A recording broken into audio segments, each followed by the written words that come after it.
mbokk yi on s'est beaucoup battu pour un projet te projet boobu mooy sauver le Sénégal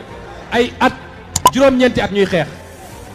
joxuñu nit xaalis. ñi topp seen chaîne bi di les talibé Sonko TV dalate leen ak jàmm ci xibaar ki nga xam te moo di Birame Souleye Diop nag mu mel na nag defaat nañ ko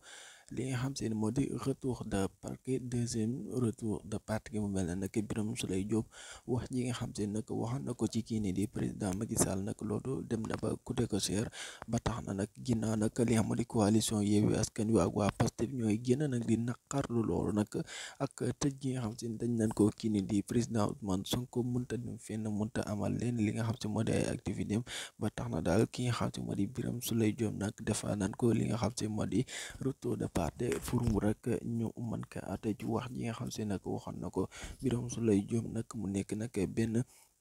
deuxième cabinet bu fi nga xam si moo di parti bii nii di parti moo fi nekk deuxième mu mel na nag amaan na li nii di retour de parquet ba tamit waa Benno tamit ñoo ngi ñaawlu wax ji nga xam si nag waxoon na ko. mbokk yi on s'est beaucoup battu pour un projet te projet boobu mooy sauver le Sénégal ay at